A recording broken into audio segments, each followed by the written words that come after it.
G'day, ladies and gents.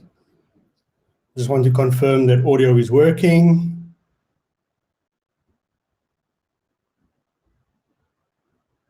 Seems that I have some technical issues.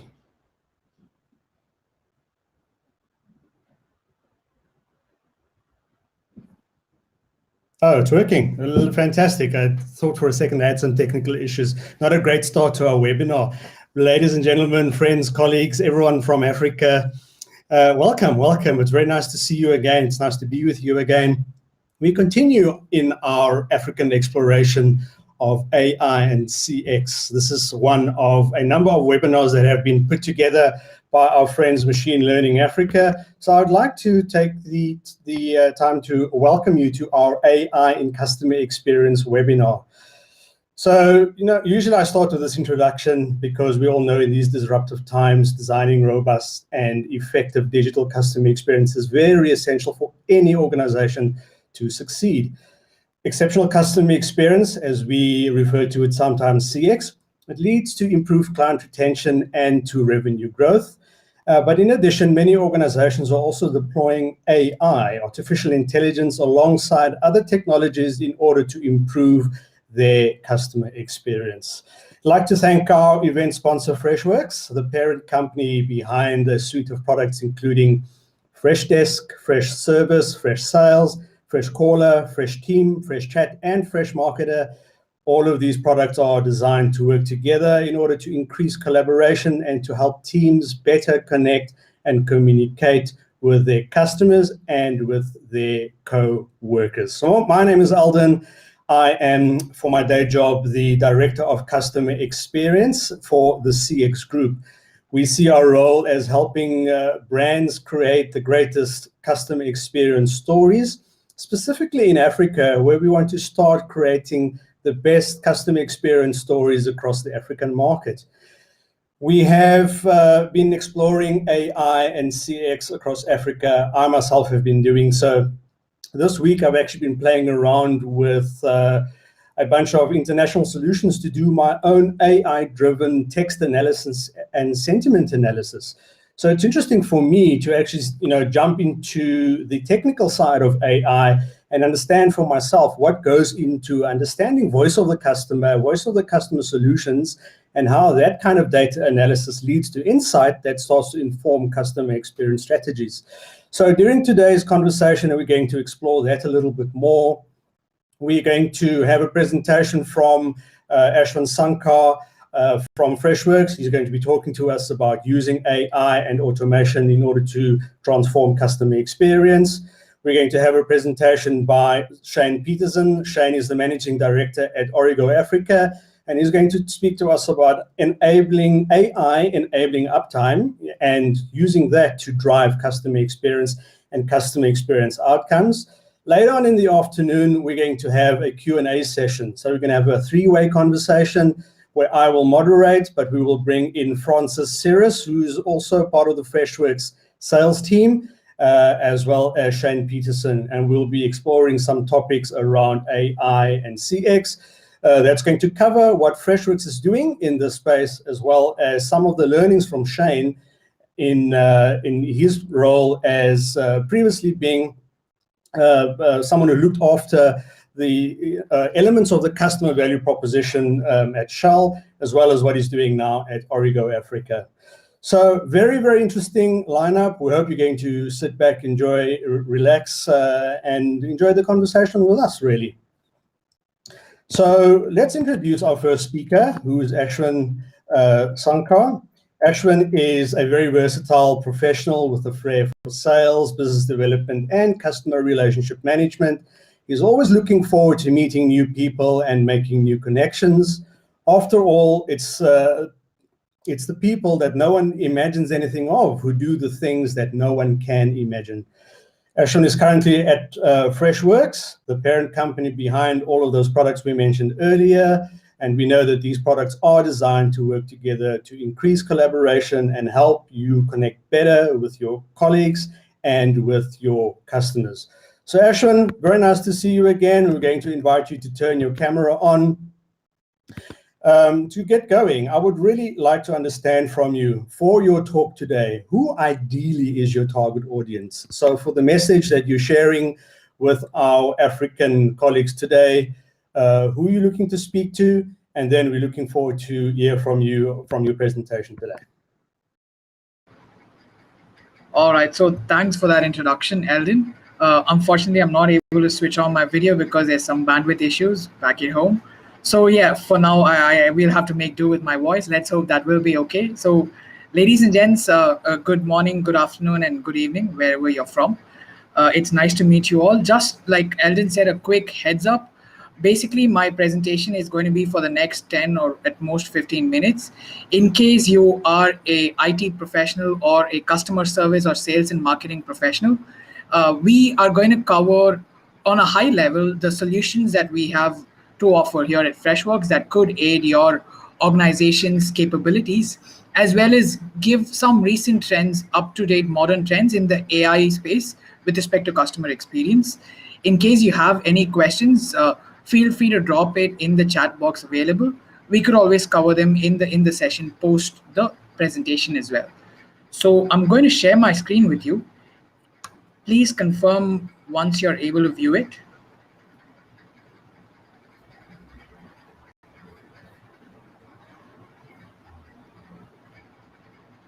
Yes, I hope my screen is visible. We can see it. Thank you, Ashwin. Perfect, perfect. So before I begin with the presentation itself, I just wanted to cover Freshworks' vision or the motto as such that we follow. We would like to enable every business out there to actually create customers for life with our solutions, right?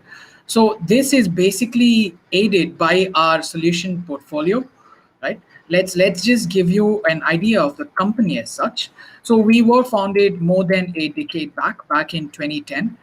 We do have close to 400 million in investments till date, and one of our amongst all our notable investors, one of our most notable investors would have to be Google Capital. We were the very first company outside of the United States to actually secure funding from them. And yeah, we have been doing close to or above $200 million of annual recurring revenue, and we have about 200,000 customers spread across the globe. We do have 13 offices globally, right, spread across Asia Pacific, as well as the US, UK, and the rest of Europe. And we have close to 4,000 employees as of now. And we basically, a two-line introduction about the company as such would be that we provide cloud-based customer engagement as well as employee engagement solutions to businesses, right? And when I mention cloud-based, the next part that you might probably be thinking is, where's the data hosted? So we do have 5 data centers, as you can see in the slide. We have all our data hosted on Amazon Web Service data centers, AWS centers. Again, these are spread across different geographies, ranging from the US to Europe, as well as Australia, for that matter. So this is our solutions portfolio, right? Like Eldon had mentioned earlier, we have an entire suite of solutions ranging from the likes of omni-channel customer support software, which is our flagship product, Freshdesk. Just a quick note about Freshdesk is that Freshdesk is the only visionary to be present in Gartner's Magic Quadrant for 2 years now. This is the second consecutive year that we've been mentioned there, right? And this would all come down to the fact that we do dedicate a lot of our time, effort, as well as money to making sure our products are on the global scale and they're all cutting edge as such. So yes, we do have solutions catering to customer support, Fresh Service is going to be our IT service management solution, ITSM solution. This would handle things like IT asset management, project management, as well as the entire end-to-end change management lifecycle. And then the next up is going to be our CRM. We do have Freshworks CRM, which is meant to be used by both sales teams as well as marketing teams. It can take care of all your lead tracking as well as pipeline management, as well as email marketing needs. And next up would be Freshcaller. Freshcaller is basically our cloud-based telephony system, right? It's a basic contact center management tool. To call it basic wouldn't be right, but yeah, it is a contact center management tool which can enable your contact center to work at a higher productivity, as well as give you more visibility and transparency into what's happening. And next up would be Fresh Chat. Fresh Chat is our modern live chat as well as chat bot platform.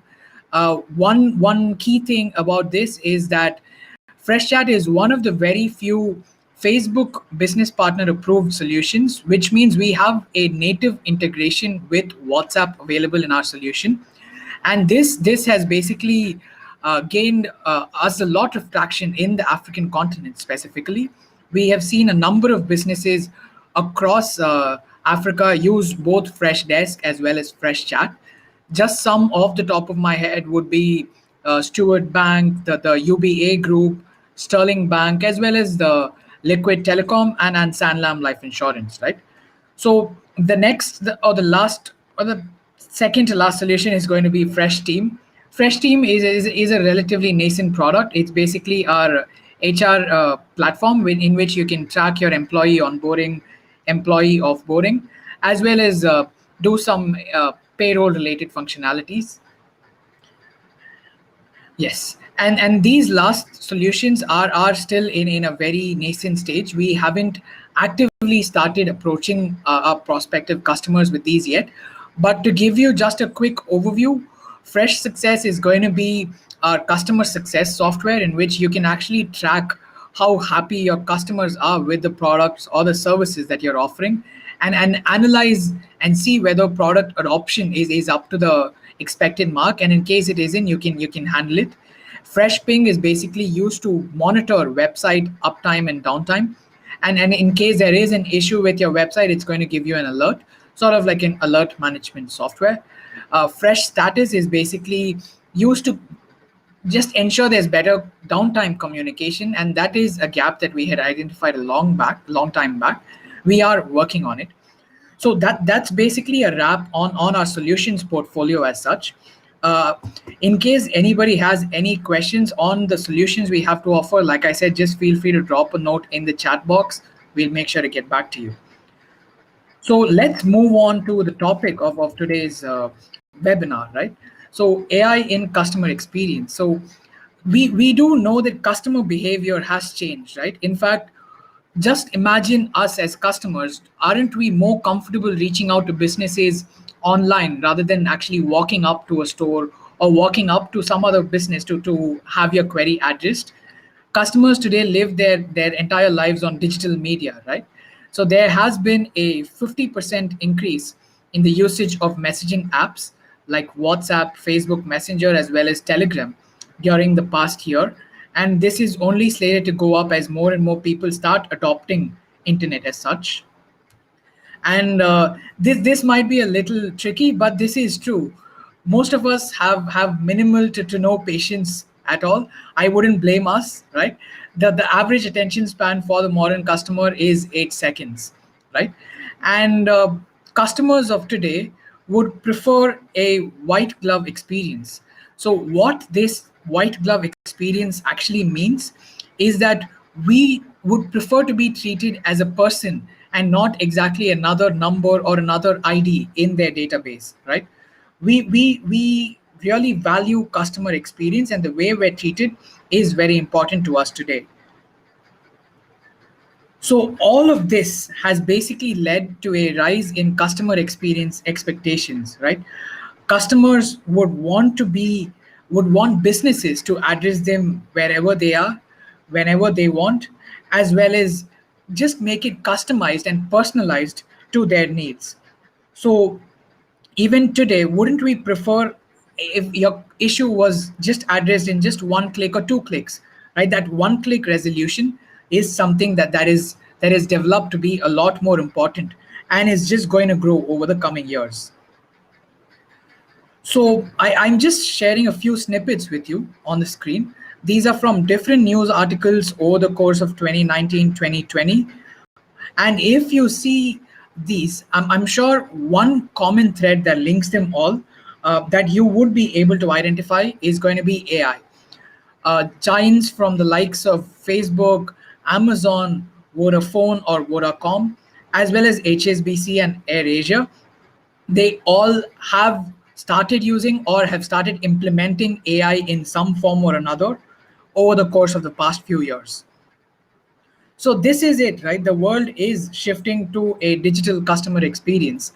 Anytime hyper personalized support, which can be provided by a combination of bots or chatbots, as well as humans or human assistants across multiple channels. The keyword being omni-channel is the priority of the day.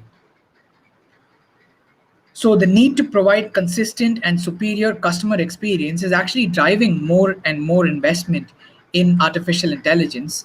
In fact, the use of AI by customer service teams is projected to increase by 143% over the next year and a half.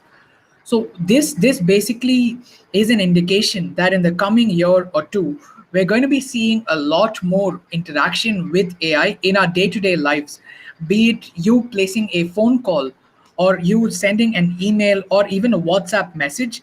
More often than not, you're going to be at least initially greeted by an artificial intelligence solution. And in fact, 80% of customer service leaders already use artificial intelligence in their customer experience and customer support, or they plan to do so this year, by the end of this year. And it's just expected to power 95% of all customer interactions by 2025. And this is a large number if you actually think about the scale of things in which we're talking about. And again, customer experience automation is predicted to drive a lot of global investment. And in fact, it's predicted to be the number one artificial intelligence use case by the end of this year. So a wide range of industries are increasingly using AI to transform customer service. And the main component of AI in customer service is machine learning for automation. So coming to AI in our solutions, we have something called Freddy. I would encourage you all to just Google Freshworks Freddy, and you'll be greeted by a very, very cute dog, even if I say so myself. All dogs are cute. But yeah, coming to the topic again, AI generated insights into customer behavior can actually increase profits and improve return on investment. I mean, most organizations actually view customer experience as a key differentiator. So getting it right is the need of the hour. And in fact, AI cannot be robotic. It needs to actually have a human touch built into it. You need to be provided with answers and not articles. You need to be engaged with and not just deflected off by AI. And the AI actually needs to learn and adapt to situations over time. It cannot work off of the same knowledge base as such, right? And like I mentioned, the need of the hour is to personalize and not generalize. And the best part of the AI that's coming into picture today is that it is actually for people like you and I, be it a person from an IT background or a sales and marketing background or a customer experience background. These are meant for the people who actually use solutions in their day-to-day lives for us builders. And it's not really restricted to data scientists as such. And in fact, AI is actually going to aid humans in terms of working together to just provide an overall better experience. And contrary to popular belief, it is not really going to replace humans as such. And the best part about AI is that AI is scalable. Unlike having to add human resources to actually address the load issues that you might have, you can use AI to actually scale your service and reduce the total ROI as such that you're spending. So this is just diving a level deeper into what I mentioned. You need to provide a customer with answers and not really just generic vanilla articles. And the answers that are being provided, they need to be to the point. They need to actually resolve a customer's query rather than just keep the customer asking more questions. So we at Freshworks, we've developed AI-based systems that can instantly respond to customer requests. Context-aware AI sifts through complex data and knowledge-based articles, analyzes the customer's association with the brand, interprets their query, and provides an answer all within a matter of a few seconds. So what you see on the screen is actually a bot interacting with a customer, right? So it's really as simple as sending a text from your WhatsApp or your Facebook Messenger and making sure your query is addressed in as quick as possible. Yes, so the purpose of AI, like I mentioned, is not to just deflect, but it is to actually engage with customers and delight them. Because you need to go a step beyond just deflecting a query by increasing the opportunity to engage with customer, and and we all need to do this at a scale, right? In fact, we've in certain cases, and again, this is specific to the African continent, we've actually seen up to 70% reduction in resolution times with Freddy and 80% deflection rates. And this is almost 16 times higher than most our competitors out there.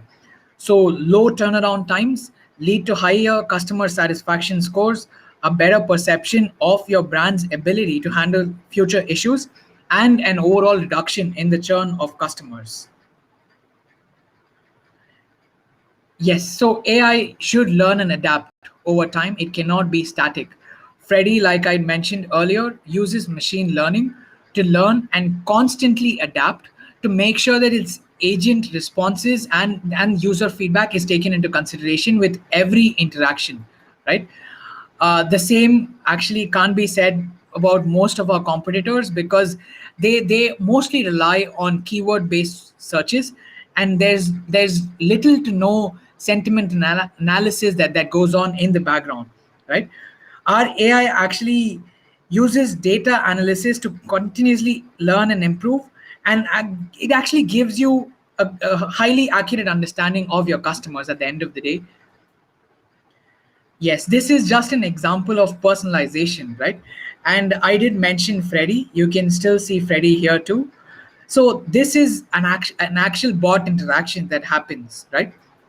So a customer is approaching a brand and he's saying he needs help with order delivery, and it is automatically pulling up his recent purchases and displaying it to him, right? So this is the need of the hour, to understand the context of each conversation and actually make it easy for customers to get their needs serviced without being asked too many questions at once. Yes, so like I mentioned again, AI is actually working together with humans and not really replacing them. That's the case here as well.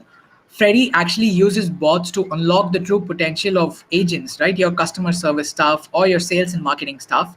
It works with them to offer a seamless and effortless customer experience. In fact, our AI actually helps agents focus on complex customer issues, right? AI applications contribute to quantifiable results in customer experience, such as a reduction in negative comments on social media, or maybe faster ticket resolution, or maybe even lower contacts pre-order. Again, I know there's a lot of solutions out there in the market that offer you, let's say, maybe social media management, or let's say an AI chatbot alone, or a contact center management piece alone. With our product suite, you actually get a 360-degree view of the customer no matter where they're from. That's why we call it an omni-channel experience. So we provide an integrated experience by making sure all our solutions work hand in hand with each other and eliminate the need to work with different tools in silos, resulting to a loss of data as well. So yes, this is what I mentioned earlier. The benefits of people and AI working together actually helps build customers for life, right? So this is what is the backbone of all our AI: personalization, constant adaptive learning, scalability, as well as this whole concept of harmony in working together with humans. And the benefits of this are going to be threefold. The first people or the first group to be benefited are going to be your customers, right? Your customers are going to have a seamless experience, which will lead to them being happy and returning to you again because of the personalized support that's yielded to them. Second group is going to be your agents themselves. The people who are interacting with these customers, they're the face of your company, right? Be it a salesperson who's approaching a cold prospect, or a customer service person who is addressing a query of an existing customer of yours. Their productivity and efficiency is going to be increased, which is going to benefit both you as well as your customers at the end of the day by saving time, effort, and money for both parties involved. The third benefit is going to be for your business itself. You can actually scale your support without having the additional costs and burden of having more human resources, more operational resources, as well as just the whole problems that come with having a lack of resources in place. Yes, and it can also help you acquire customers for life. So this is the Freshworks promise, right? Efficient implementation, a dedicated squad that will help you with the implementation, quick ROI, as well as 24/7 customer support, all at no additional cost whatsoever. Just a quick snapshot of our customer portfolio. Like I mentioned, we work with a number of brands across the African continent. And in case you have any questions with respect to these brands, just feel free to reach out to me. And that sort of leads to the end of this presentation, ladies and gentlemen. I shall stop my screen sharing and I'll give it to Eldon to proceed from here. Thank you very much, Ashwin. Ladies and gents, I actually did something very interesting. I asked ML Africa to give us a sense of who joined the call today. And so we're very pleased to say we've got a really, really diverse African audience today. We've got people from all over our continent. I'm seeing that there's some attendees from Harare, Zimbabwe. Welcome, neighbors. Nice to see you. I'm seeing some attendees from Lagos, Nigeria. So for those of you who are from up north, West Africa, very nice to have you join us. I'm seeing Addis Ababa from Ethiopia. I'm seeing more from, excuse me, ladies and gents, this is now my laptop ringing. You weren't supposed to hear that audio, but these things happen when you work from home.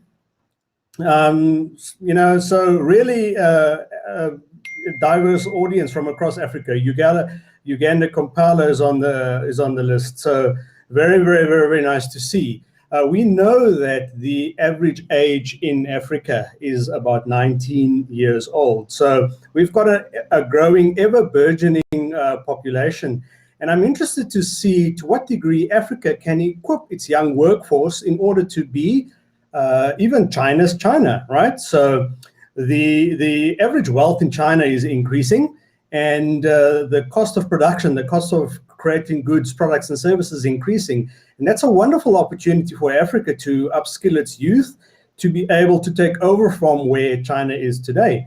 And so I'm interested to understand the role of AI and the role of African incubators, tech startups, and those kind of technology hubs across the continent to make sure that we are ready to take up the challenges and the opportunities that are presented to us around the corner. Ashwin, thank you very much for your presentation. Ashwin, ladies and gents, spoke to us about using AI and automation to transform customer experience with specific reference to the products and solutions that the Freshworks suite of products have. I'm looking forward, Ashwin, to playing around with Freddie, and perhaps that's something we can do between now and our next webinar, play around with Freddie and maybe use that as a bit of a use case to understand the useful role of AI in our lives. I mean, thinking about AI, how does that apply to us? How does that apply to you and me? I, for example, have started using an app that tracks my sleep, right? So approaching middle age, entering middle age, now I don't sleep kind of the way I used to before, so I track my sleep. I would love, for example, to see AI take my sleep, figure out when I'm about to wake up and automatically switch the coffee pot on, right? So that's the kind of useful AI that I would like to see play a meaningful role in my life. At the moment, I know AI is used in chatbots.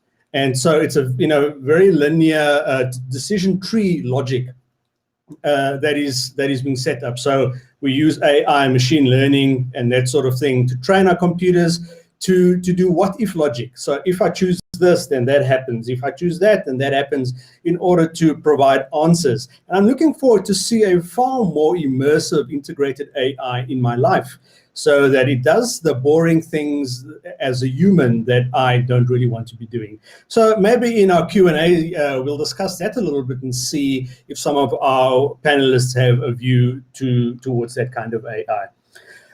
Ladies and gents, I forgot to invite you to ask any questions. So why don't you do so? I think Ashwin is going to hang around with us a little bit more. So if there are any questions that you would like to ask, please feel free to pop it into the chat. We like to actually engage with you. So I look at the chat and we'll ask those questions and put it to our panelists.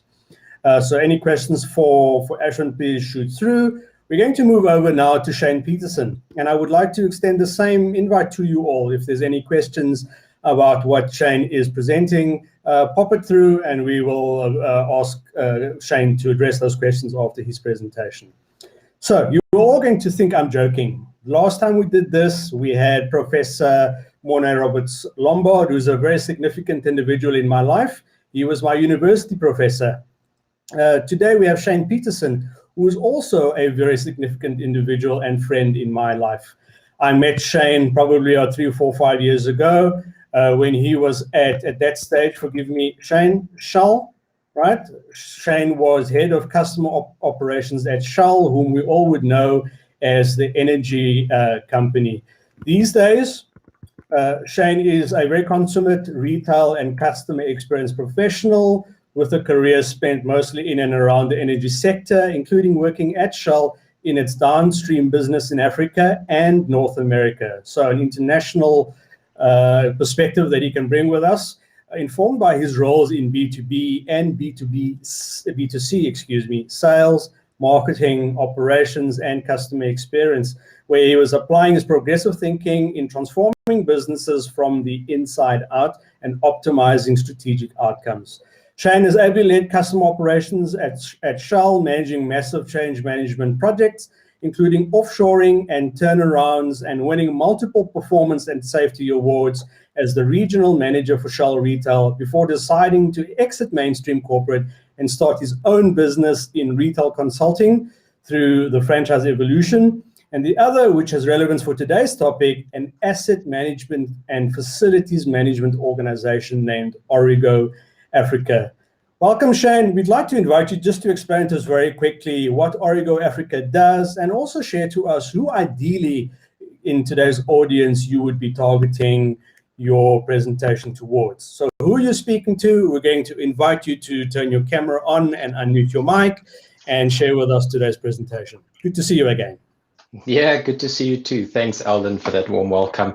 And yeah, Origo Africa has been a brainchild for a good number of years now. And then last year, through the COVID period, this was one of the startups which we put into motion. Origo Africa is heavily involved in asset management and facilities maintenance, as you were describing a little bit earlier.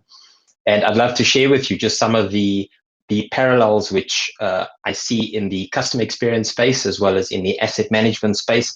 And I think from my perspective, having been in major multinationals, and then also being on the receiving end of it as a customer, but then also as a franchisee and now running the consulting business, I think there's a huge amount of learnings which I can bring into this space and then grow the community. The ideal audience today for me would be, and given the audience which you've got on the line, would be customer experience managers and operations managers which have physical assets which fulfill their customer proposition.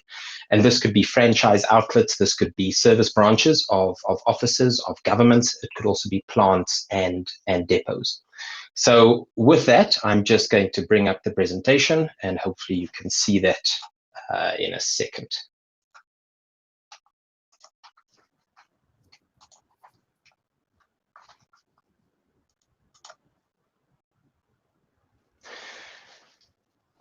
Great. So I just want to do a mic check. Everyone can still hear me okay? Sound, video, and presentation all perfect. Excellent. So as I was mentioning, this is about providing more insights into how the parallels in customer experience as well as asset management and how they actually start to interface. And this is what I've discovered over the last year is how much similarity there is in building CX and then also building asset management using the right technologies to do so. And then ultimately in fulfillment of the customer journey and the customer experience. So during the COVID time, a lot of the buzzwords were about pivoting, about looking at more holistic pictures. And I think I want to take you on a journey today in this conversation to probably something which maybe in the European sense you started doing, in Africa started to open up recently and then locking down again. But in the peak of summer, here's your scenario. With blistering 30 degrees, 40-degree temperatures, you're pretty happy with the aircon if you do have it inside of your vehicle. But if you've got kids in the car, like I do, you want to give them a bit of a treat on a hot day, and you pull into the drive-through for this. And most of us know the answer. It's kind of like a Murphy's Law. In the time of summer, there's something that's going to happen in terms of the ice cream machine not being in order. And some of us have either seen this on the drive-through ordering box or stuck onto the side of the ordering window when you move through the drive-through. It's the absolute worst experience. And this is, all the experience driving through up onto the ramp or through into the service window, expectant of getting something great, something cold, something sweet to refresh. And all of a sudden, your CX expectations were just dropped off. And most businesses, unfortunately, only realize how important the asset is when that asset is actually down, resulting in, let's never do this again. And ultimately what your customer's doing is walking with their feet, with their wallet, and with their car. So interestingly enough, the nature of how poor asset management on these machines has actually driven a social media following. And I'm not going to mention the actual brand here, but you can maybe interpret it from the source that you can see on the bottom of the slide. It's gained a social media following in that a website was born with the public feeding in. Now, how amazing is that? That the general public is monitoring the uptime of your assets, and whose job should that realistically be? Yeah. So you'll see across this slide a bunch of percentages, even in certain of the cities in the States, where customers are telling you that those machines are not working. It's not the customer's job to tell you which machines are working or which are not working. And this is where we start to look to, well, what is the asset management looking like behind the scenes? What is the failure rate and the downtime of these equipment? What does it actually look like? It shouldn't be at a 34, 35%. But that then takes its questions towards, do you have integrated maintenance planning? How intelligent are your systems behind the scenes? And then ultimately what this is dropping the customer experience, which is, as we know, the sum total of the end-to-end experience. Another example, and this is a great looking site, by the way. I've been in energy for a very long time. This is a Spanish oil company, but a similar example here, you're on a long road trip anywhere within Africa, within the continent. And after a refuel that you pulled into a service station and potentially wanting to get something in the shop, you ask the kids, or you ask yourself, who needs to use the bathroom? Now, I've got 2 kids, 10 years and 7-year-old. And if we're on a long trip down to the coast, this is the question which pops up very frequently in a 6-hour journey. But to be honest, this is how some of those facilities actually have looked, and these are real facilities that I've experienced in my past life. Now, with that great experience that you've had on the forecourt in refueling your vehicle, potentially it matches the same as what you see in the bathrooms in front of you, or it's a direct disconnect to what should be the case, what your expectations are. So your net promoter score just got shot. got cut short. And as I said, your customer from this point onwards will decide either to continue in patronage to that location, or alternatively will be moving on and then not returning in any form, shape of loyalty whatsoever. So today we're going to explore a few of these parallels in asset management and the world of CX, and how AI is driving asset uptime to drive CX and customer loyalty. So I decided I'm not going to show you a picture of myself there or any of my other details. I thought there's a QR code. It should take you to some of my vitals. Eldon asked me the question a bit earlier. So what is Origo Africa about? And ultimately what Origo Africa does in the asset management and facilities maintenance space is around selling insights. We sell some great software, we sell some great consulting services, but ultimately what we do is we provide information to make better decisions. So we built this company last year, and we provide three main service archetypes into the industry. First one is a fully outsourced facilities management, and what that means is any or at least all of your maintenance gets provided to us, and we will then find the contractors effectively to continue that work, carry out the work to the budgets and the processes which have been set. The second one which we do is in providing CMMS. So this is computerized maintenance management software, where we're accredited vendors for the software across the African continent. And that's, between those first two and the third one, I'm going to focus quite a bit in driving the AI message through this presentation. And the third one is about general engineering advisory services that we cover. So our ideal customer, again, is that customer experience manager, or the operations manager, or engineering manager, which has heavy or medium asset utilization in their business. Now, after all of those slides have been said and done, I'm only now showing you the content slide. And the reason for that is lining up with that same jerk that you experienced at the front end when we were talking about purchasing the ice creams, or when wanting to use the bathrooms at a service station.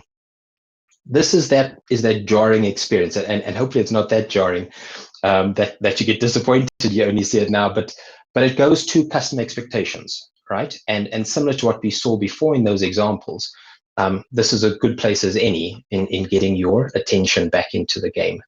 So I will talk a little bit about customer journey mapping, some asset focus. What is asset management really? I'm sure that's a question on a lot of your minds. Talking about prescriptive maintenance and how AI and ML is used in it, and then also some of the new ways of working in asset management that we see going forward.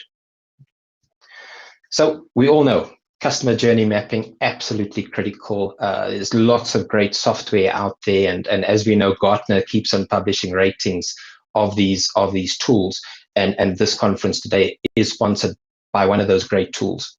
The message from the slide really is, as much as you pursue the sexiness, the glitz, the glamour, the colors, always talk about the flashing lights and the sounds, to build wow experiences for your customers.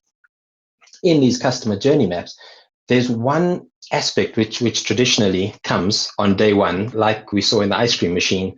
Once it gets implemented, it doesn't work. So those of you who know this series will recognize this image, which from a series called Game of Thrones. It is the wall, and for all intents purposes, and for today, this is the wall that effectively divides who are the bad folks, and all the ugly things out there, and all of the bad forces. And then on the other side of the wall, it's where the good folks who have beautiful castles, thrones, lands, and kingdoms. And the reason why I'm showing you this is talking about how amazing customer journey maps are and the customer experience build looks like. One must never forget that asset management strategy, and even for those consummate professionals out there who've been focusing on CX or customer, the asset management strategy cannot be kept separate. And winning organizations will have to put these together in the roles of customer experience as well as asset management in a similar space, cross-functional team to ensure the consistency end to end. And this really is it, is that there is no wall to the customer. I normally like to look at business models very, very simply, which is in people, platform, and process. And traditionally, you build up a customer journey strategy, how it's meant to look like. But then the other side of that same triangle, and actually upside down for that exact purpose, is something which is really, it's not really in my realm. It's always that distant cousin who is always problematic, and you don't want them around the flashiness of your customer journey. Why? Because they probably always get it wrong. And that's the problem, is that the wall is there to divide customer journey management and asset management and facilities maintenance. So what really is asset management? And I thought, let me just throw a word chart up there where you can start to just find some of the words in there which probably make sense to you. It's about equipment, it's about facilities, it's about the IT processes, it's about property, it's about cost.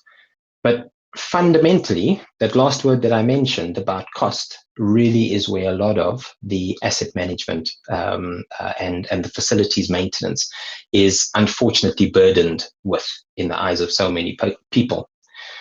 So a quote from one of the leading practitioners in asset management and asset management, facility management, I'll be using these terms interchangeably as we go along. But suffice to say that facility management profession is charged with maintaining it, but fighting for the lowest cost and operating it to its standard potential, not even to its peak potential, but standard potential. And traditionally, in organizations which have got a really strong customer experience outlook, really strong strategies in place, oftentimes maintenance and asset management is seen as a drag on customer experience and a drag that no one's really going to win. So let's just talk a little bit about what are these maintenance strategies and how exactly does AI and ML fit into it. So at the very basic level, when something breaks, that's called reactive maintenance.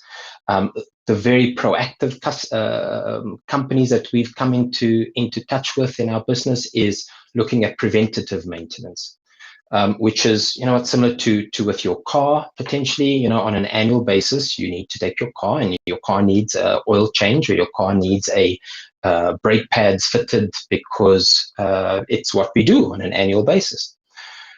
Then you move further along where predictive maintenance employs the use of sensors to precisely collect data which describes the asset's condition and overall operational state. Yeah, and that's again, if you look to your car, that's that little sensor that says, look, something could go wrong. Your brake pads in probably 4,000 kilometers will need to be replaced. Or your oil monitoring is pretty high, and this is when it's probably going to run out. In terms of taking it a step further, that's where prescriptive maintenance starts to let the machines help you decide, taking it a notch higher in predicting failure events and recommended actions to take. Now, as businesses, and especially across the African continent, and I think we know this very well, is we tend to stay on the first two on the left-hand side of the spectrum, just because, cost-wise, upfront, and also on a day-to-day basis, it feels like the simplest thing to do. If you move further to the right-hand side, upfront, much higher cost to do, much higher potentially running cost on a daily basis versus the previous two. But fundamentally, these are the two things you need to be taking into account. The more prescriptive maintenance which you adopt in your business, the higher your customer experience is going to be. Why? Because you've got experience built into your algorithms, built into the AI, built into the ML, which will determine when things need to get fixed. So think about the ice cream machine, think about an aircon or HVAC machine, think about all sorts of other things, especially in temperature sensing. However, often folks also look at this and say, look, the more that I move to the right-hand side, it's a higher cost to me and my organization. So I just want to keep it simple. The thing is, on a total cost of ownership basis, to repair on a reactive basis and a preventative basis actually tends to be 50% higher than it would be on the far right-hand side of total asset ownership. So another statistic, 50% of all organizations which have implemented prescriptive have saved more than 50% than those who save, or at least those who maintain their assets reactively. And that's a big number. If we're talking about the maintenance budgets, which you can easily very, very quickly move into a customer experience budget, these are some huge numbers within a built asset environment. So coming into some of the segue on the smart devices and where AI really fits into this, these devices, Eldon said it himself, and I'm so glad he said it, because I think I got the same app as you, Eldon, that these apps and these devices are everywhere, every day, and they're always on. Yeah. The key through all of this is how do you automate this through your life? How do you automate this in your business to make better things happen and enable technology to take over? So this is a really busy slide, but fundamentally what I'm trying to convey is how, if you remember the term CMMS, so computerized maintenance management systems, how this looks to automate manual processes, building the assignment rules, logic, and the accelerated processing. So on the left-hand side, just as you look at that, listen to this piece. So traditional contact centers are built on SOPs, built on workflows, built on process charts, and driving towards obviously empowering the front line. I'm absolutely all for that. And how do you empower the front line is with the best technology possible, aiding that in discussion or that engagement with the client. What you should consider, though, and this is what we do at Origo, is how do you program that knowledge? How do you plug that knowledge, those experience into the algorithms, into the processing, that it doesn't sit and be call it slave to someone who does have all of that experience. And this model then can run separately, can run continuously 24/7 using the right principles and the right algorithms in place. On the far right-hand side, this is some of the front end of our system, which then talks either to sensor-driven input, and I'll show an example in a second, but then also the manual inputs, which are looking to really decrease the finger touches that happens when a maintenance task is logged. So understanding that digital transformation starts with the ESSA principle. So eliminate, simplify, standardize, and automate. The key is to try and get through the workflow, try and program that as much as possible to eliminate unnecessary steps and unnecessary parts of the process flow, simplify it and standardize it, and then automate it through the right tools like we've been talking about so far. This is an example of that edge integration. So we'll use IoT, edge, smart devices. And in this example here, you can see that this edge device is fitted to a HVAC system. So this is heating, ventilation, and aircon. Effectively, it continuously measures the temperature. It could also measure the particulate matter in the air. It then builds all of that data into a data lake, into customizable consoles, and then running through parameters and sending it through APIs into our system urgent, which then generates the task that needs to be done. So once that temperature consistently stays above a certain parameter or below a certain parameter, the console will then decide, hold on, something needs to be done here, send a ticket out, and then allocate that to a contractor via all the assignment rules, via all the allocations, so that no one really has to get involved apart from the contractor going to the site, determining the problem, and then fixing it. I also throw in some of the pieces there about Power BI, the ERP software, and as I said before, it's all about generating the insights. So this is pretty much how the predictive maintenance model works, where you have the sensors and that then drives outcomes. The piece on going forward and moving forward in this AI sense, and then how does this get into CX, is this evolving intelligent console and this intelligent visualization, parameter building, and then how does the system talk to the asset, fix the asset potentially itself, or advise someone, this is what you need to do in order to fix the asset in those anomalies which have been brought to bear. Now, we mentioned before, a lot of it's around generating the insights. And a lot of you will know, if you're CX professionals, the chart on the right-hand side talks very strongly to you on NPS, on the key performance indicators. What does this look like by your customer segmentation, etc. And on the left-hand side, that's what I'm talking to, is in SLAs, it's on spend, it's on delivery to promise.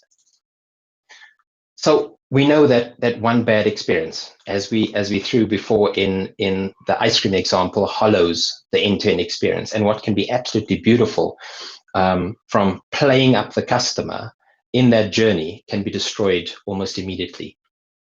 So the end-to-end facilities maintenance program, there are lots of new ways of working out there in trying to keep your assets performing to expectation. Secondly, identifying and intervening early to prevent business and equipment downtime. Thirdly is about control over your OPEX as well as your CAPEX, and creating an integrated plan around that. Leveraging the data, and this is what we spoke about before in managing the big data, and then also liberating time for employees to focus on customers, not on maintenance administration. I love what was the number previously from Freddie, where there was a 70% reduction in the time taken to resolve. Origo's had the example of a 90% reduction in time of a national operations manager in using our software on managing maintenance. And then lastly, which actually should be the number one point, which is about delivering on the brand promises for speed, efficiency, and the overall customer experience. So, I think a lot of us talk about customer experience and voice of the customer. Also, potentially on an annual basis, we have voice of the employee experience, the EX. And then we also talk about business performance. What is the profit margins? What does the volume throughput look like, etc. But very infrequently, does asset performance fit in there? So what is the voice of the assets?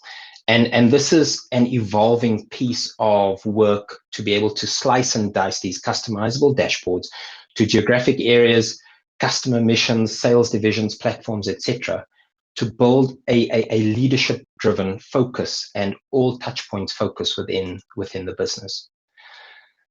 So lots of other sexy technology out there, which is driving better inputs into the facilities maintenance space. Virtual reality is absolutely flying right now. Cloud hosting, far less on-premise work, and a lot of work, which, as we said, on big data and analytics. So I'll end off with this slide, and really the summary takeouts here is customer experience is end-to-end, and none of us can actually dispute that. Customer journey strategy is as important as the enabling asset management program that supports it. And the use of AI, machine learning, is a higher cost to implement, but represents a total lower cost of ownership and a higher CX correlation. CX by its very nature is end-to-end and therefore ultimately linked. And then lastly, to win sustainably, that development of that cohesive view of the business, that voice of our business, touches on CX, EX, asset management, and business performance. So in closing, surround yourself with assets and not liabilities, because that's ultimately where your customer experience will fall down. Thank you so much. Thank you, Shane. Interesting presentation. We enjoyed that very much. You know what you made me think of? That good old trip down from, for those in South Africa, you'll relate to this, that good old trip down from Pretoria, Johannesburg, down to Durban or down to Cape Town. And, during my childhood, the number of times we stopped at Ultra City. It's kind of an institution in South Africa. Yeah. And you know what? You're so right. If you go back to that picture about the ablution facilities, do they actually fundamentally understand the role that they play in enabling and, excuse the pun, the journey of the customer, including the customer experience journey, as I move my family down from Pretoria to Joburg?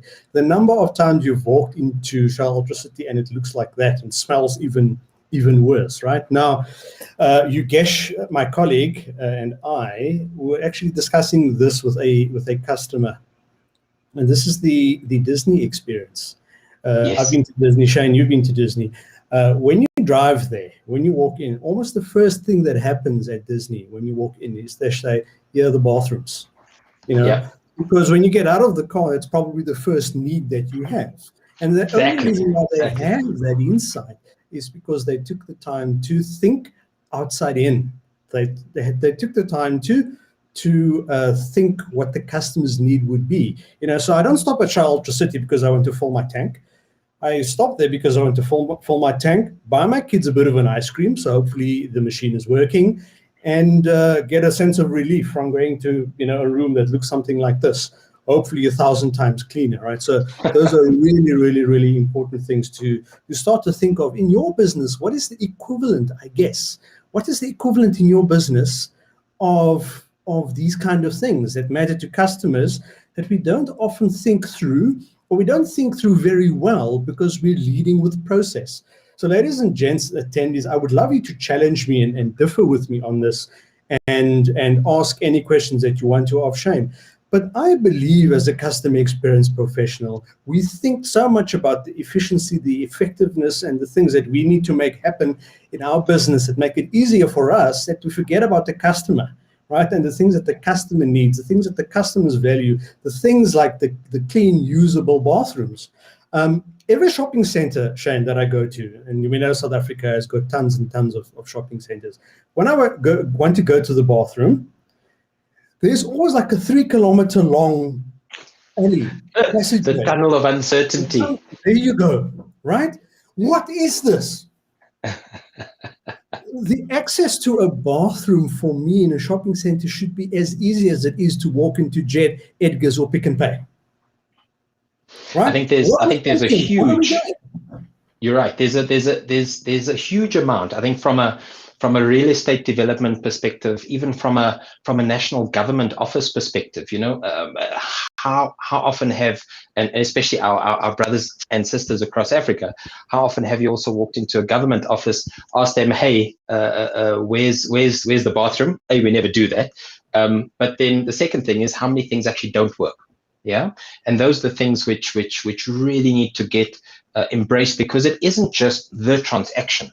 Yeah, it isn't just buying the burger. It isn't just about getting a stamp in your passport, but it's about that full journey and that experience from the time that you turn the corner in going towards the bathroom. How far is it? Do they understand the needs of a family? You spoke about kids. I've got 2 kids, and they're not going to wait for that long journey to get around the corner. So it really is about how do you make sure your customer experience isn't just clear process, very, very streamlined, prim and proper, and color and flashing lights, etc. But it's about understanding what makes it work, not just what works. Yeah. Shane, while I invite the audience to ask a question or two, a couple of things came up for me.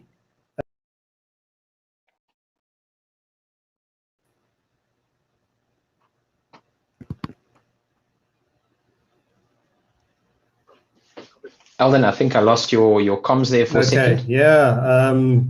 Apologies for that. I have been having some internet issues. I said there's 1 or 2 questions that came up for me. So in your mind, what comes first? This whole asset management thing or customer experience? I think it's a great question. The piece around understanding the customer obviously comes first, and from a you use the phrase from the outside in. So how do you design your processes according to what the customer needs are? Once that is very clearly defined, you cannot just go forward, implement, and then hope everything else sticks in the process. It's kind of like I love Formula One, and as an analogy, you can't just have a great driver or a flashy car. You need to have a great driver and you need to have a flashy car or racy car. You can't have one or the other, and that's not how performance in the customer side, or actually winning, if we use that terminology, you can't have one and not the other. Thank you.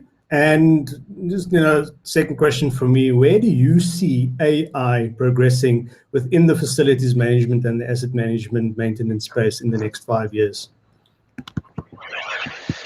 I think there's this,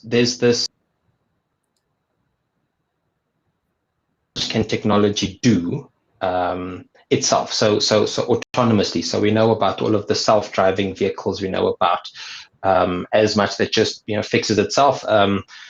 The piece, and if you specifically look at that slider, I think it probably would be shared, but given that following out there, given the extent of customers rating that franchise about the uptime of their equipment, is how do you get the equipment ultimately to almost self-correct? Yeah, how do you get that equipment on a remote basis to then fix itself? How do you get the technician to then follow all the data trends which has come to him, and the computer or the algorithm says, you know what, you need to replace the isolator and pin 5.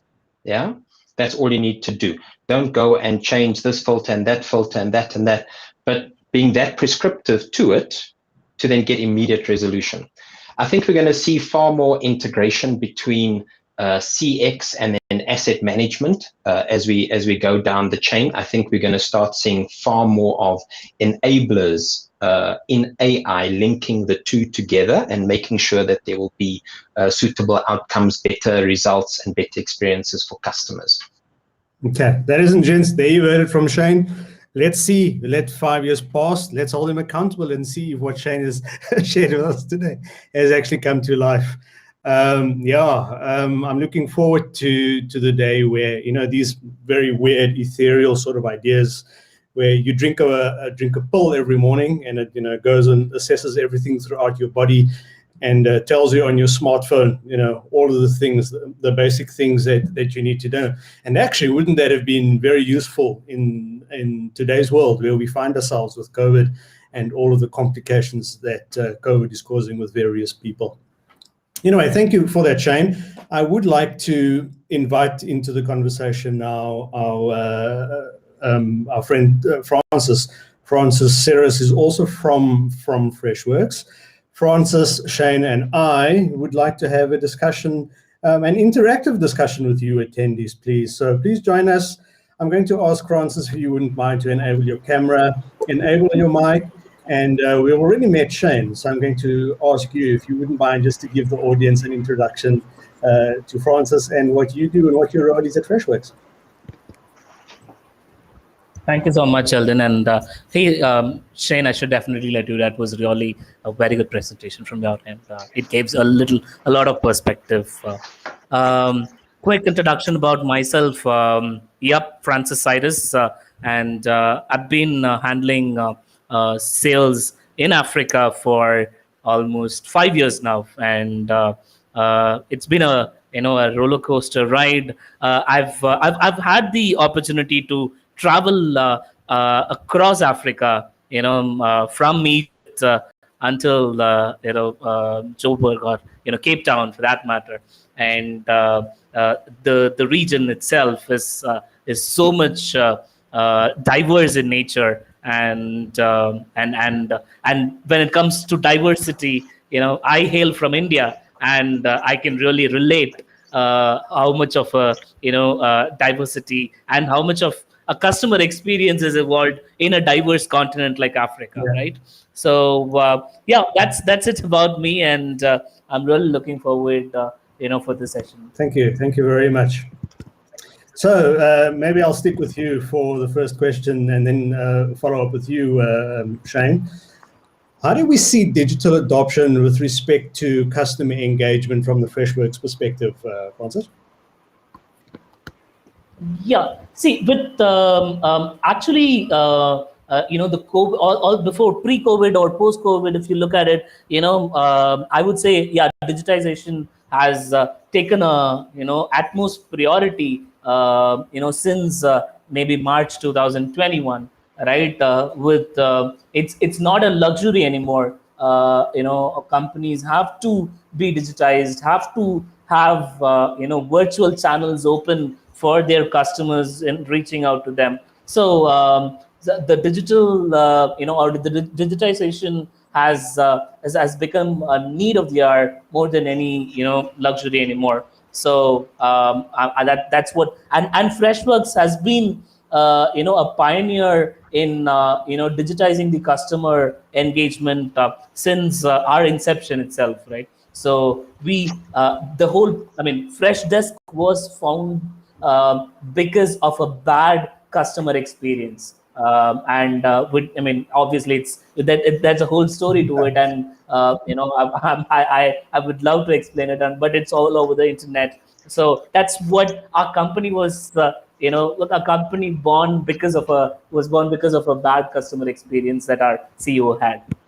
So thank you very much, Shane. I mean, you have experience both on the corporate side, when you were head of customer ops at Shell, and also now. But how do you see, the same question, how do you see digital adoption with respect to, customer engagement? But I'd like to ask if you have an Africa-wide perspective on this question. So it's such a good one, because one of the companies that we work with at Origo is based in the UK, and they've got an Australian sister company, and the initial conversations with them around digital adoption in Africa were questioning, okay, but what's the real mobile penetration within Africa? Do you guys have 3G? Do you guys have self-service terminals or customer service units? And there's this dramatic almost disconnect from a with all respect to everyone else on the call, but there's this dramatic disconnect from a Western or European sense into the African context, where we're actually leading in so many of these areas about even 5G, around the speed of our towers, around the level and the penetration of mobile connectivity within our communities. I think to such an extent that the transition for our customers, it almost makes it easier, because it's almost that second-hand nature, because we haven't been on this long journey like a lot of the European countries have been. We've actually been on a very short burst of speed, getting up to the same speed as it sits in the West or in Europe. One of the examples that I really love is there's a chicken brand, and it was born in the US, and has got a huge amount. I think it's over 1,200 restaurants in South Africa and also throughout Africa. But they've just only now, probably less than a year ago, experimented with the customer service unit. So these are the individual digital units standing next to the queue, and the restaurant with the big letter effectively forced customers and told customers, listen, you no longer can order at the counter, but you have to use these terminals. Again, very jarring in the experience, but it's that almost this force to the customer, you need to go to the digital. The other chicken brand, what I noticed in talking with them, they've offered this, that the customer has an alternative to use the digital box. But you know what happened? In the queue that I was standing in, there were 3 people in front of me. The store had just recently been revamped, and the customer service unit was on the left-hand side. As we're standing in the queue, we're wondering, why is no one using this new customer service unit? And again, maybe that's our mental model. Maybe that's the transition that needs to be helped. And I think no one helped me to move to the customer service unit. I walked, and the minute I walked, the rest of the folks also said, hold on, but there's another side just behind it. And I can get served earlier, quicker, and get my food faster. So I think we are big learners. I think we have been followers. I think we're going to see the technology move far quicker across our continent. I think it's about people leading people, and then leading by example. You can't just expect this to be forced by the franchise, but it needs to be almost the rest of us educating each other and then moving along. Okay, so you got so many thoughts triggering for me. I'm going to tell you 2 stories. One is a 2013 story where I went to McDonald's in Spain, And that's the first time where I saw these digital ordering things, right? And what do I think of the experience? Well, I guess I have control. Suppose that's nice, but it is a little bit weird. I want to actually, my personal preference, I want to actually be able to speak to someone on the other side of the counter and ask for extra ketchup, and then ask for what he thinks of, the Big Mac versus the chicken Cajun or whatever. I kind of like that. So in my studies, I studied customer value and came up with a concept there that I call strategic gifting. And this means that I think of smart things primarily anchored in what is the kind of things my company is resourced well in, right? So if I've got a lot of sand, then I make bricks, as opposed to what is the actual need, what is the requirement of my customers? What do people who buy from me, that patronize my business, what do they need, so that I can provide that which provides tangible value? In other words, the utility that I get from acquiring the product or the service. And then also the intangible value, which is the experience around, how I feel, how I perceive the interaction to be. And organizations that I don't think have got that understanding right as yet. The other story I'd like to tell you is about my local KFC down the corner. So I'm going to slander and shame brands here today. So you're calling out the brands, Eldon. You're calling them out. I just said it's the one with the letter and then the one with the chicken that started in the States. I'm going to do it. KFC now, they encourage me to, during lockdown, to order online. So I order on the app. I've got a thing that I like. My wife has got a thing that she likes. My daughter's got a thing that she likes. AI is not yet effective in to say we'll see for 4 times in a row now. This has been your exact order. So shall we just organize this for you? Anyway, so I go through step by step, and I buy what I want and so on. Then it sends me a code, and then I jump in my car. It's literally 10 minutes down the road, And when I get there, the order is still not made. So it actually takes longer because I've got to queue either in the drive-thru or in store, get to the front, and then tell people that I'm here in order to make my order. It's crazy. Defeats the purpose. Right? Yeah. So 100%. So, our very smart thinking, our move to digital, our supposed artificial intelligence is not yet effectively in service to humans. So I'm going to throw this question at you then, Francis. Customer response versus customer resolution. And again, I'm going to actually add to this question, customer outcome, because I'm not looking for a response from your brand. I'm looking for an outcome, and I'm looking for that outcome to serve me on my terms. How do you think we are differentiating between customer response and resolution, but more importantly, outcome? I'm not sure if everyone can hear Francis. Francis, I can't hear you. So perhaps if you wouldn't mind just reloading your screen, maybe it's a refresh. Ladies and gents, hopefully this doesn't take too long, but sometimes the internet cables beneath the Pacific Ocean let us down a little bit.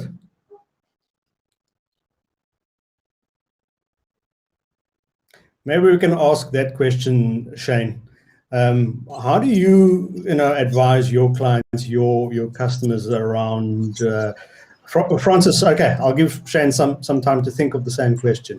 Did you get it from me, Francis? You comfortable to answer? Yeah, I got it. Is it? Am I audible now? Perfect. Sorry about that. Perfect. So when it comes to customer response and customer resolution, most of the companies or most of the help-desk solutions they misunderstand being customer response can be anything, right? A basic acknowledgement can also be called as a customer response, whereas a resolution is has to be really focused enough. If it takes more than the customer support agent, if it takes additional people to collaborate within the organization and provide a resolution, the help desk or whatever tool they are going to use has to support that kind of a platter to them. So I would say the outcome, obviously, first of all, speed matters. That is why we have AI in place. You cannot take, you have to stick to your SLA when it comes to a customer resolution. but handling it effectively using a collaborative approach, right? Not all customer support agents will have answers to the questions that the customers raise. So being genuine about it to a customer, including other collaborators within the organization to support a customer query is all key when it comes to a customer resolution. That's what I would say. So I'm actually going to change the question, Shane. I was just going to respond to that question. Oh, go for it. Go for it. So two thoughts in my mind here. Just it also links back to the previous question, and you used the example of the big letter quick service restaurant. So in my previous role within Shell, I used to spend a lot of time out in Poland, and Poland's got one of the biggest service centers and customer service centers of about, I think it's about 1,000 people within that multinational's customer service center across Europe and certain parts of Africa. And going to receive that self-service terminal at that big letter restaurant was extremely bizarre for me as an African who's used to that personal engagement. And this goes back to your question: is are we ready? And I see there's one question similar to that: is are we ready for that shift to the full digital? Do we have the landscape? Do we have the architecture to do so? The thing is, I think we're in that period where either we jump on really quickly, or we need that blended piece between what AI is feeding and then also what that personal experience needs to be. Yeah. And the one experience that I want to talk about here is there's a bank in South Africa. It's a green bank, and this bank then has a commitment whenever you do go into the branch, is that someone, no matter where you stand, someone will acknowledge you. Yeah. So if you're standing in the queue, someone will acknowledge you. So to your question, and that makes you feel absolutely amazing, because in the bank, you're going there, you have to stand, unfortunately, for a long period of time, and it's effectively a grudge that you're having to do. It's a grudge transaction. But that mere physical and that emotional and psychological connect that you just established with someone overcomes certain amounts of that anxiety. And I think that's probably part of the answer to what we're talking about here, is how do you create that blended environment where it's still very much human, and maybe it's be in the intonation, in how you're programming the languages, in responding to customer queries, even on WhatsApp. So how are you creating that AI to talk the way the customer would, recognizing the customer, giving some sort of a response that we will get to your issue. The last point that I wanted to share here is in the time of COVID, most of us are doing one thing apart from staying at home. The other thing that we're doing is preparing our wills, yeah, which is your last will and testament. So here's the example that I had: sending a note to one of my service providers in the banks and saying, hey, I'd love to have a conversation with one of your, what are they called, fiduciary staff. And she says, absolutely, I will sort that out. And I give them the time, no one responds. Yeah, and this is, over email, person to person. No one responds, and then I get a note about half an hour after the time I asked for the call to happen. Sorry, I didn't call you. Now, this is where AI steps up and starts to control all of those manual processes and takes the guesswork out of it. It starts to, if used correctly, blended in the African continent, in the African context, to get that commitment to the customer or to the client. It also gets some sort of an assurance of this impending service or impending, use the word, customer resolution, that I have this journey to go. But when they actually call you at that time, and not as a sales call, but actually you've pushed it, and Poppy also changes the game here. But that's how important it is. Using those three brands and those three experiences is, how do you make it more comfortable? How does it speak to you in your own language? How does it feel more natural in its intonation to mean something to you and create a brand, experience, and loyalty. Okay. So, in fact, what I've ignored is some of the chats and Q&A before I follow up with that with some of my observations. So thank you very much. Just looking at some of the things that came through the chat. Thanks to you, Ashwin from Biruk. I hope I'm pronouncing it well. Biruk from Ethio Telecom, who's an engineer there. Matthew Voiceage, thanks Ashwin. So some acknowledgement, some thanks going out to Ashwin for the presentation and what you've shared. Irene G, marketing manager under 1K store, AI to interpret your dreams too. So I guess that is a response to the example that I gave around. I use the app, and can the app make my coffee in the morning and bring that to me as well? So thank you very much for that. I suppose where there's a will, there's a way. I believe fundamentally in the scientific method, and if that can be done, it will be an interesting world. Ashwin just made a comment. Ashwin, who presented earlier, are there any initiatives revolving around CRM/contact center/ITSM in your organization at present? And is inviting you to all connect with him to see, how Freshworks can help. Kobina, I think Shane has responded to this. He's talked to this ever so slightly. Is Africa ready to harness the real benefits of AI? Do we have the ecosystem to leverage 5G to optimize AI? I'd actually like you to answer this question, but let me share with you, Kobina, my observations. So we in South Africa actually have a far superior, far more advanced banking system than in North America. Shane, I'm sure you will agree given your experience there. In America, I still have family who live there, who get paid and who pay using checks, paper checks. That is a technology that has long since been phased out in South Africa. In addition, we in Africa and in South Africa in particular, we look at the USA to give direction. So what is the Federal Reserve doing around issues such as Bitcoin, for example? And I see a massive hesitation around cryptocurrency and a massive, almost an allergy towards adopting decentralized money. And when you look at El Salvador, for example, right, this South American country who has made Bitcoin legal tender, and in the last 2 days, has actually gone a little bit further and encouraged its entire population. If you activate an account using some app, they will actually give you $30 free of charge. Right? They will actually put this money in your Bitcoin account, right? So, I mean, isn't that very, very, very progressive?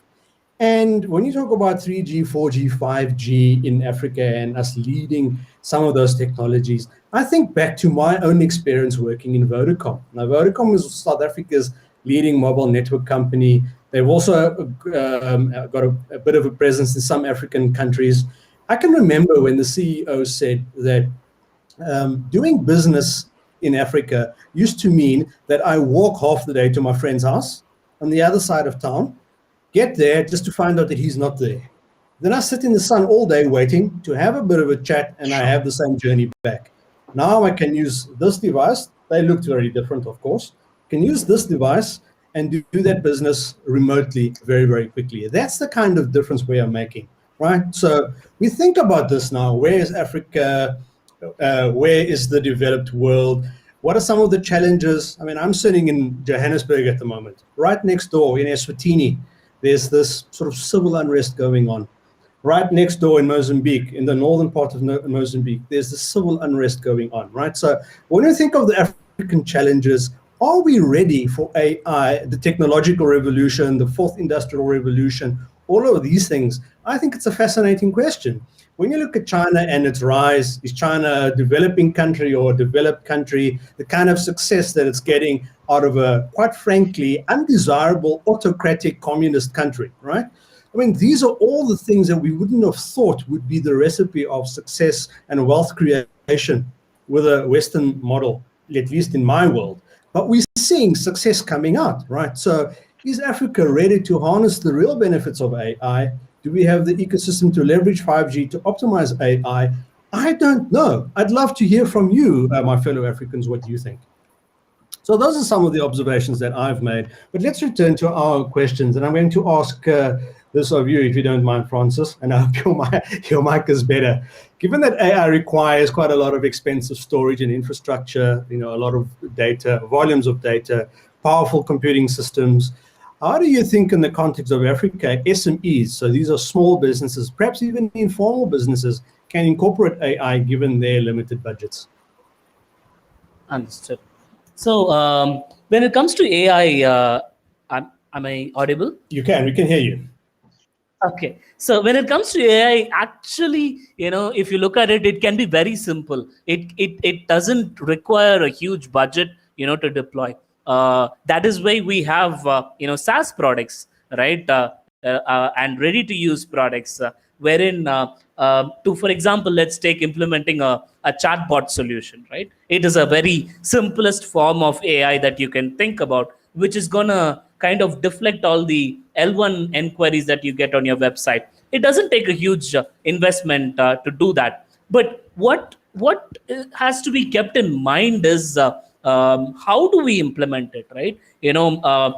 Actually speaking, chatbots, for that matter, can be really frustrating at times. That too, if it is an irate customer, if I have to repeatedly, had to repeatedly rephrase my point, or if I had to wait for a long time for the chatbot to transition me to a live agent, that is going to be really frustrating as such.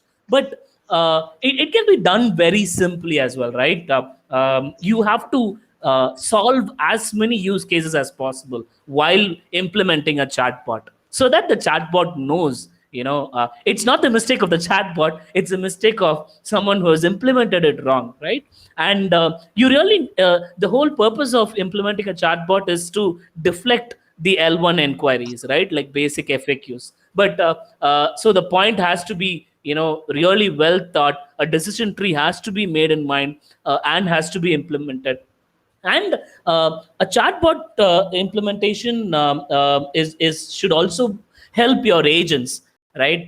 It's going to be a bridge between your customers and your customer support representatives. So you'll have to think from both ways before implementing. If you do all this, right, and not think so big scale at the beginning, right, you can start small, and still get something really best out of your, the AI that you have implemented. Francis, in one of my past jobs, I did knowledge management consulting, and one of the things that we did is use machine learning to train the AI on customer interactions, where they went wrong and what those fixes were. And then in time, that would actually learn to be able to interpret these things themselves. But I mean, aren't we going to get to a world where, and this has actually happened with Google, I'm sure you're aware of the use case, where the Google AI started creating its own language. So the two bots were talking to each other, and the humans that created it couldn't really understand. So, isn't there a risk that we can, the AI can sort of, change the rules of the game in such a way that humans don't understand it, that it's useful and possibly even dangerous to humanity? What are your thoughts around that? To be honest, I still, I love to fantasize such things and watch even movies around it.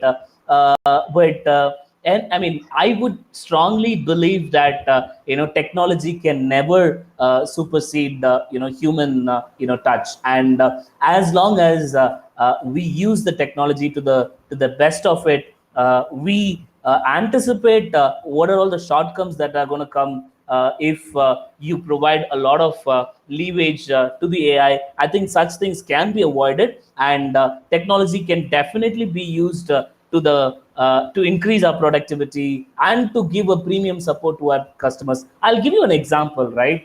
I mean, we are just out of a lockdown. India had faced the second wave, and we are just coming out of the lockdown. Like 2-3 weeks back, when we were in complete lockdown, my internet had an issue, and I couldn't figure out, right? I couldn't do anything. I tried everything, restarted the router, did whatever I could think of, but I couldn't actually bring my internet connection up and running. So when I made a phone call, asked for a technician, they said, sorry, there is no field agent that could come and help you, right? But there was this person who gave me a WhatsApp number, and he said, why don't you WhatsApp chat with it? And trust me, it was a chatbot on WhatsApp, right? And it all I needed was a little bit of patience, right? A little bit of patience to try the workarounds step by step. Before, I mean, see, if at all the same thing had happened on a non-lockdown situation, I would have got furious. I would have said, hey, I'm paying you my money. Why should I do my steps on myself? Right? You come here and fix it. That's how, my tendency would have been. But it was a lockdown situation, and I could understand there is nothing that I could do to get a technician walk to my house. But with that little patience and with the steps told by a bot, I was able to rectify it. So my speed, internet speed, from 10 Mbps went up to 100 Mbps. It within like 10 minutes of me troubleshooting. Right? Yeah, I do have a 100 Mbps internet connectivity at home, and I was able to achieve it. And I think someone has really thought through a chatbot workflow with AI, no human intervention, and I was able to achieve it. So that is where I see a huge success in customer experience, and I'm a delight customer. Right? But Francis, in my experience, AI bots can be quite frustrating. For example, I've used a little chat button on the bottom of the screen of a typical website and the first thing I normally do, hi, this is Eldon, this is my issue, right? When I introduce myself, the very next question is, what is your name? And then it follows up with, what is your issue? I've already said that. So by the time we've interacted now for 90 seconds, my blood is boiling, right? So I'm going to give you a chance to actually show off a little bit. If AI bots are frustrating, how does Freshworks actually address this concern? Of course, yeah. That's what I also keep on saying. A very good implementation. First thing is, to feed the AI properly with, a decision tree, right? And for example, the moment instead of giving an open text, give options, right? To communicate with your customers. That is definitely gonna help a lot. And obviously, like I said, I did mention this before, you solve as many use cases as possible. So it's not just going out of the market and purchasing a chatbot, right? A chatbot has to be trained enough to handle all the use cases. Again, never I mean, you cannot blame it on a chatbot for a bad customer experience. You have to blame it on the person who implemented it, because a chatbot will learn whatever the implementation or whoever implemented the product has told what it has to do with it, right? And also making a transition from a bot to a live agent is very important, right? The moment the bot understands that the customer is irate, the moment the bot understands that this is not going as we thought, this is not going as I'm instructed, there should be a human intervention as well. So with regards to Freshworks, if you look at it, we obviously multi-choice, one of the largest consumer brand in Africa itself, is using our omni-channel help desk solution. So if you really want to have an experience, definitely go there and look at what we were able to achieve. Again, I mean, it's again a journey. It's not, it learns on itself. It's not, there is no no chatbot that is completely perfect enough, right? It learns over the course, and by properly implementing a chatbot solution, and a very simple chatbot solution, which is like do-it-yourself stuff. That's what Freshworks helps you to give, provide in the market, and by that you can definitely ensure that chatbots don't give a frustrating experience. Rather, it's gonna give a delightful experience. Me personally, I'm not gonna call a service engineer to my home again without trying my own, resolution, but without my own, because that was the experience that I got. So if a chatbot is able to give that experience to each and every customer, then he's also gonna change like how I did. Okay, thank you. I think can I just add to what Francis is Yes. saying there, because I absolutely love it.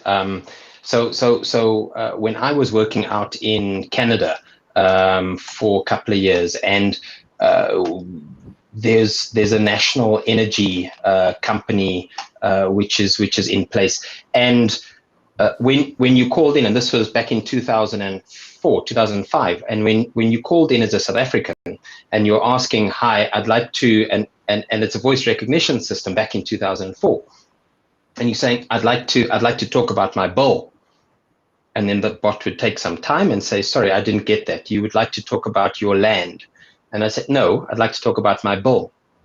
And we'd go on for a good couple of seconds, and I'd try to press 9 on my device, just to either 9 or 0. It's going to try and push me through to an attendant. And I think over the course of time, exactly what Francis is then describing is the chatbots of today and the chatbots of tomorrow need to be able to have that much time, energy, effort invested in them, being so natural and being that full of knowledge, full of process understanding, that for the end consumer it feels seamless. So I'll give you another example. I also had a Wi-Fi issue, and the learning in Africa and South Africa is, you know what, never change your internet service provider.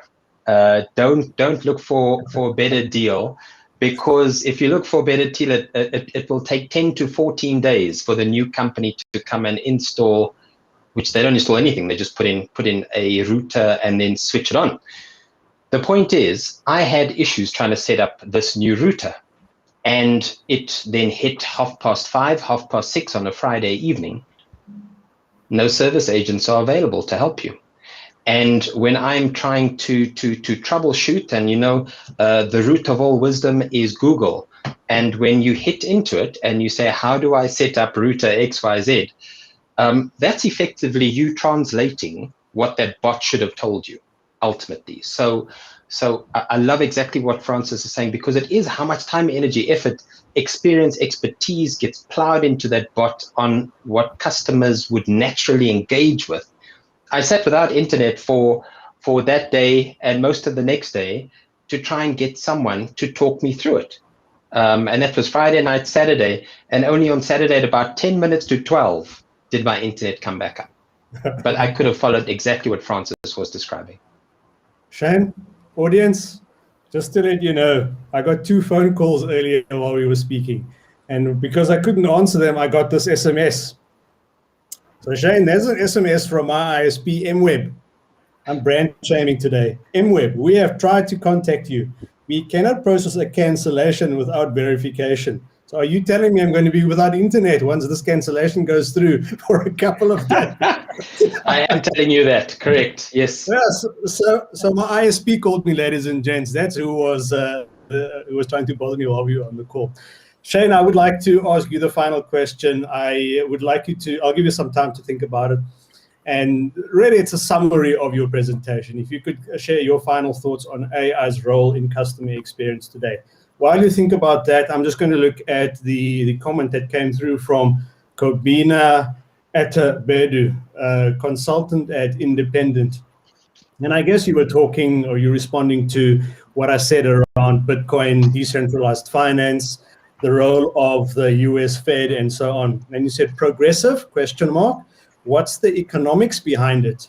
Oversupply of many, I suppose money, because you clarified that later on. So let's say oversupply of money, demand pull inflation. These are all questions that you're asking. This whole Bitcoin thing is weird to me. Kobina, I'm not quite sure exactly which country you're from. So I can understand Bitcoin being weird. And yes, I also, I've got a little bit of Bitcoin. I'm not quite sure what makes the price go up, what makes the price go down. So I guess that talks to your supply and demand comment. But I know, again, my experience back at Vodacom. Vodacom owns quite a number of networks in wider Africa, one of which is Safaricom in Kenya. And Safaricom has got I guess, a finance product called M-Pesa, right? M-Pesa is digital money. And I don't really see the difference between M-Pesa and Bitcoin all that much. I don't know. So, if Africa's already got digital money, why are we so concerned about, all these questions around Bitcoin? So yes, maybe I don't understand blockchain and distributed ledgers. Maybe I don't understand what's making the price go up and making the price go down. The bottom line is it's actually a medium of exchange. I mean, in South Africa, we have the rand as our currency. Whether I have a 50 Rand note or a 100 Rand note or a 200 Rand note in my wallet, it's actually just a worthless piece of paper. The only thing that gives value to that piece of paper is the trust that I put in that piece of paper. I could just as well take a match and burn it up and have nothing then, and so I don't really understand the apprehension, the lack of certainty, the lack of understanding around Bitcoin or digital currency at all. It's really the meaning that we attach to it. And so I think these issues can easily be unpacked. That regulation can easily be set up, not only in country, but global regulation, so that we can move on to more progressive ways of interacting. That's my opinion. So it'll be interesting to hear what additional thoughts around that are. But let's wrap up our conversation. Shane, I promised to give you the last question. Summarize your presentation for us today, please. What is AI's role in customer experience today? So it's a long one, and I'm going to try and make it as short as possible. But as I was saying, in our company, Origo is about selling insights. The same like the app that you were talking about on the sleep app. It's providing you insights. The same thing around edge devices within a large asset-heavy organizations or restaurants or service stations. It's about providing insights. Why do you need those insights? Well, you need those insights to generate better decisions and faster decisions. Why do you need to do that? To short circuit the gap in the customer experience and to bring that as resolved as quickly as possible using the best technologies and making better decisions going forward about those technologies or about the customer going forward. Shane, much appreciated. Thank you very much. Ladies and gents, we'd like to thank you for your time. You've been with us in the AI and Customer Experience webinar on today, the 1st of July, 2021. It was set up by Machine Learning Africa, so we'd like to thank the team there, Zenzele and Lovo, as well as Leslie and Gwenya. Of course, the event is sponsored by Freshworks. Freshworks is the parent company behind the suite of products which include Fresh Desk, Fresh Service, Fresh Sales, Fresh Caller, Fresh Team, Fresh Chat, Fresh Marketer, really all the products that are designed to work together in collaboration, to increase collaboration and communication so that you can better connect and communicate to your customers and to your co-workers. We'd like to thank Ashwin for his time and for his presentation. We'd like to thank Francis for your time, for your presentation. We'd like to thank Shane for your time and for your presentation. We look forward to engaging with you again as our African audience as we seek to explore AI, its meaning, its value, its contribution that it can make to our lives as consumers, as customers, and as organizations, and as Shane said earlier, as governments. So hopefully we can see you online again soon. Thank you for your time. Have a wonderful day. Thanks, everybody. Bye-bye.